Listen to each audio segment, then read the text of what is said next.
네, 스티브입니다. 지금 함께 보고 계신 종목은 위메이드의 일봉 차트인데요. 이거 보면서 위메이드가 지금 게임주로 분류돼 가지고 엄청난 상승을 하고 지금 좀 출렁이는 구간에 와 있는데 과거 패턴을 보면서 어떤 흐름이 있었는지 이제 이렇게 한번 분석해 보면서 이제 향후에 이런 종목이 나오면 한번 어떻게 공략할지를 한번 공부해보는 차원에서 한번 보겠습니다. 위메이드는 제가 이전 영상에 올린 게 요 고점을 요렇게 고점을 만들었던 지점을 통과하는 이때부터 제가 관심에 이제 넣고 영상에 올렸던 걸로 기억이 나거든요. 그때가 8월이었어요. 올 8월이었는데 그때 이제 눈여겨봤던 게 요 박스권 상단에서의 수렴 요거였거든요. 요거. 근데 이제 요게 한번 밑으로 출렁 한번 했어요. 그죠? 요 출렁 하는 거 요때 야 이거 뭐지? 이건 이제 끝났다는 말인가? 그럼 이게 매집이 아닌가? 아니란 말인가? 뭐 이런 생각을 그때 좀 했었거든요.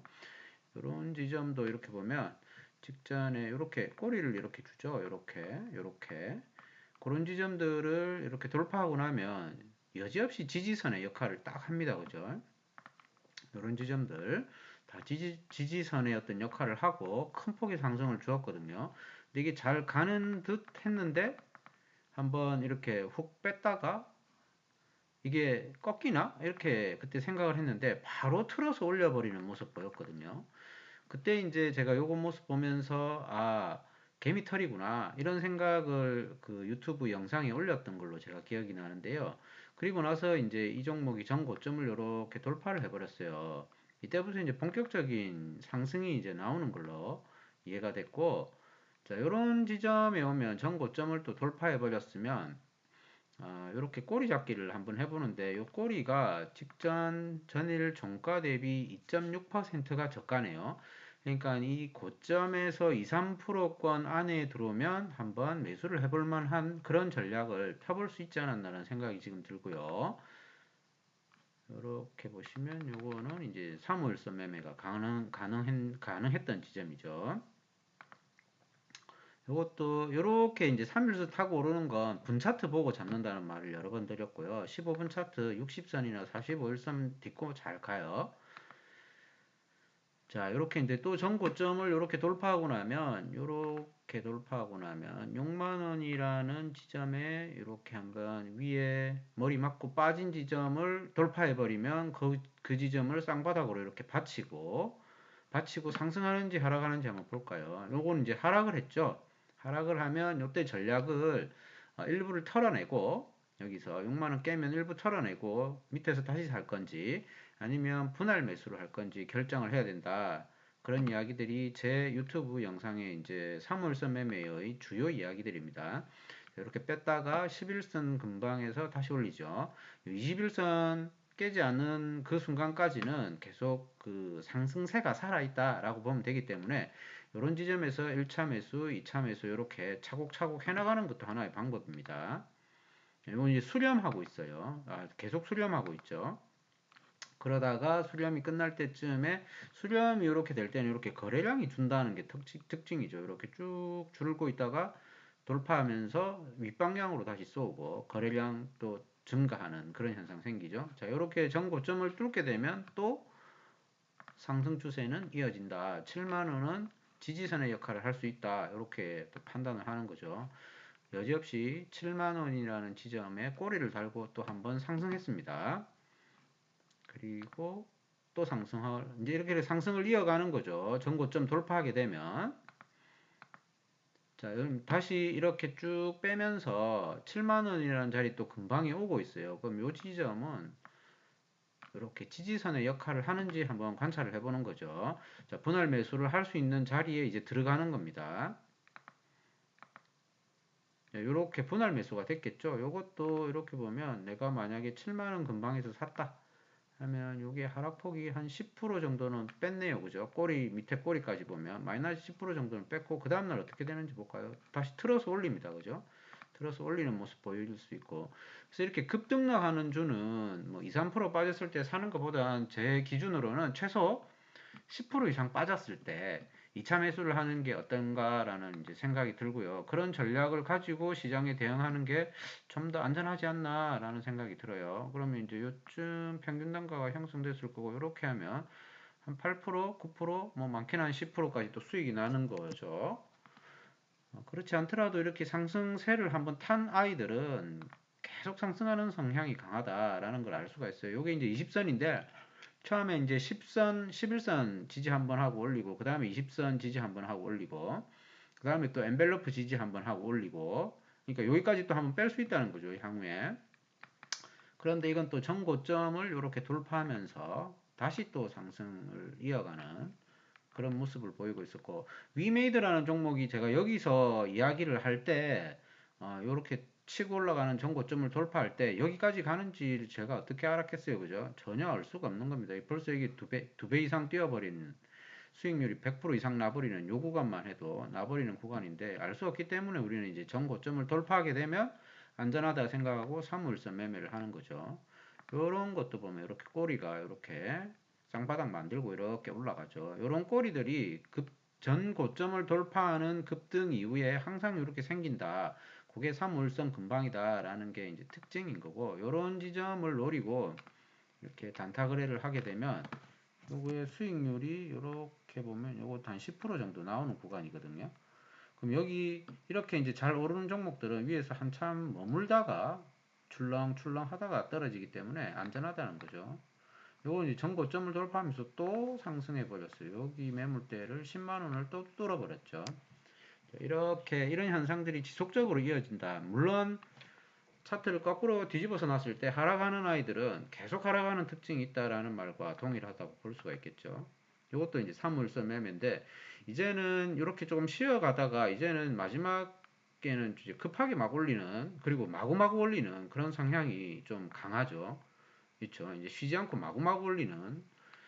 야, 이때만 사도 수익률이 50%가 됐을 거예요. 10만 원만 사도 15만 원까지 오니까.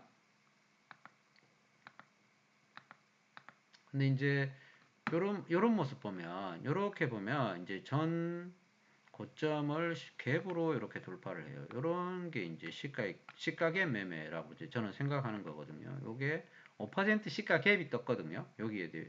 그러니까 이렇게 오른 종목이 이렇게 상승해서 수렴을 하거든요. 이렇게 수렴을 이렇게 딱 하고 있는데, 수렴하던 중에 시가의 갭을 띄운다. 이러면 요 지점은 저항선의 역할을 하던 게 지지선으로 바뀌어 버리는 거죠. 이 고점에 있던 매물대는 이제 지지선의 역할을 하고 다시 올려버리는 그런 현상이 생긴다라는 거고, 여기 시가갭 돌파 매매의 하나라고 볼 수 있습니다.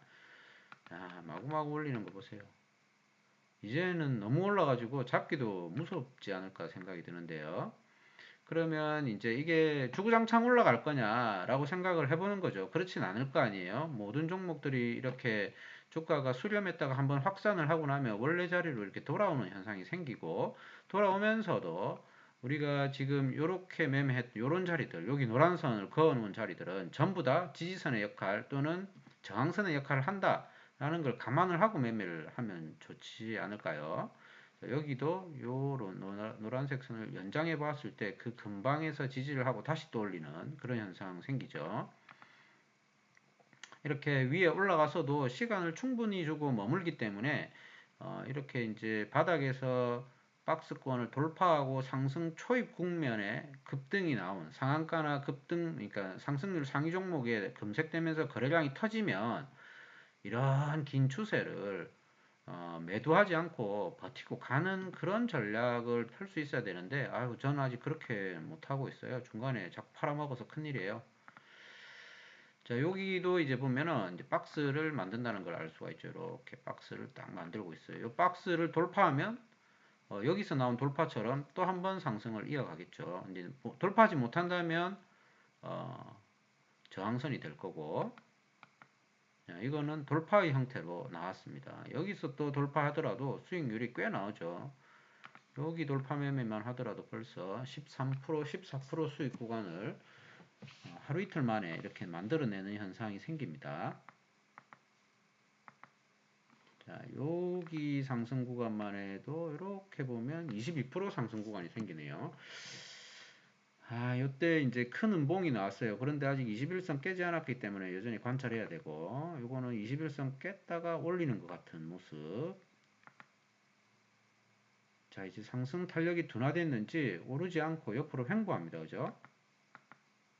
그래도 한번 위로 한번 쳐주네요. 이때도 14% 상승을 한번 주고, 그러니까 이렇게 한번 오른 종목들은 잘 안 빠져요.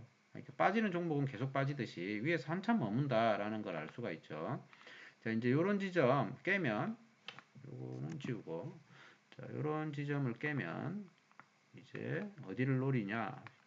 한 10% 이상 더 빠지는 지점을 봐야겠죠. 그 지점에 뭐가 있냐면, 이렇게 엔벨롭 선이 이렇게 파랗게 청록색 이렇게 지나가고 있죠. 이 지점에 오면 또 진입을 해야 된다. 매수할 만한 적절한 자리다라는 걸 알 수가 있고, 이런 지점이 깨지면 이제 이 지점은 또 저항선의 역할을 하거든요. 이렇게 지지하고 한번 올랐고 또 지지하고 오를 거라 생각하고 여기서 살 거 아니에요, 그죠? 근데 이거 깨면은 손절을 해야겠죠.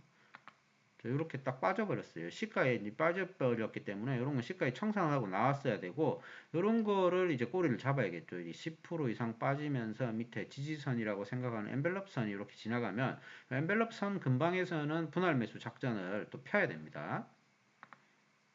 그러면 이렇게 수익 구간을 준다라는 거죠. 이렇게. 이게 벌써 20% 정도 되는 상승 구간이거든요. 그러니까 이 사이에서 이렇게 지지선이 깨지면 저항선이 된다. 10% 이상 빼면 매수를 한다. 그래서 올라가는 폭을 먹는다. 이렇게 매매를 하면 충분히 10% 이상의 상승 구간을 먹을 수 있는 구간이 나온다라고 이제 생각할 수 있고, 지금도 이렇게 보시면 여기 이제 엔벨롭 선이 이렇게 있는데요. 여기 이제 지지선이 이제 쌍바닥의 역할을 하는지를 봐야겠죠. 이전에 이렇게 요 지점이 이제 지지선의 역할을 한번 했던 지점이거든요. 그리고 나서 올라가는 지점을 다시 이중바닥, 삼중바닥으로 다지고 다시 올라가는지, 게임 테마는 아직까지 테마가 살아있기 때문에 요게 이제 또 다시 올라가는지를 이제 관찰해 볼 필요가 있는 겁니다. 요건 이제 오늘 현재까지의 시점을 본 위메이드의 차트의 현재 시점이기 때문에 요건 이제 내일 그리고 모레 그리고 2, 3일간 어떤 흐름이 나오는지를 살펴보고 다시 한번 영상을 올려보도록 하겠습니다. 오늘 위메이드라는 종목 보면서 대시세 종목이 나오는 종목들의 특징들을 한번 살펴보았고요. 역시 시세의 출발은 거래 대금 또는 거래량을 보아야 된다. 이전까지 없던 큰 거래 대금이나 거래량이 들어오면 아주 이상하다, 유심히 봐야 된다라는 걸 이제 이 차트가 아니라 이 아래에 거래대금, 거래량에 힌트가 있다라는 걸 알 수가 있고, 여기 베이크 한번 줬다는 거 한번 유심히 관찰해 보고요.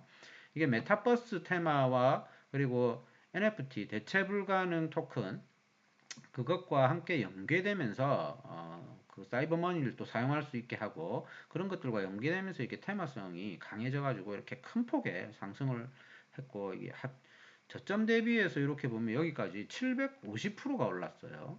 물론 고점 대비 지금까지 34%가 지금 빠진 상태고, 다시 이거는 한 번 더 반등하면서 위에서 한참 이제 시간을 끌면서 매물을 개미에게 던지는 어떤 그런 과정을 거친 다음에 이제 엔벨롭 선 붕괴하게 되면 줄줄줄줄줄 빠지지 않을까. 그러니까 이게 이제 어떻게 보면 이 엔벨롭 선에 닿았다는 건 마지막 상승을 한번 노려볼 수 있는 지점에 오지 않았나 이런 생각이 들어요. 이제 여기서부터 히스토리가 있죠. 3일선에서 잘 뛰다가 여기 이제 11선이 저는 이제 노란색 선이거든요. 이렇게 11선 닿고 올라가다가 이렇게 깨면 이제 21선 닿고 올라가죠. 그러다 여기 21선 깨죠. 그럼 이제 엔벨로프 선 닿아요. 그죠? 엔벨로프 선 닿고 뛰면 이제 또 60선 또 닿을 수가 있겠죠. 엔벨로프 선 깨고 내려올 때부터는 저는 매매는 하지 않습니다. 그러니까 21선이 최종 마지노선이다라고 놓는 사람도 있고요. 저는 엔벨로프 선을 한 번 더 매매의 어떤 관점에서 접근하는 그런 스타일이기 때문에 여기 엔벨롭 쌍바닥도 한번 노려볼 만하다라는 생각 가지고 있어요. 그런 관점에서 차트를 쭉 살펴보고 있으면서 과거에도 이런 현상은 나왔고 앞으로도 나올 거고 지금도 나오고 있기 때문에 이렇게 급등하는 종목들의 패턴을 차트를 보면서 한번 쭉 훑어보았습니다. 이상 여기까지 이야기 드릴게요.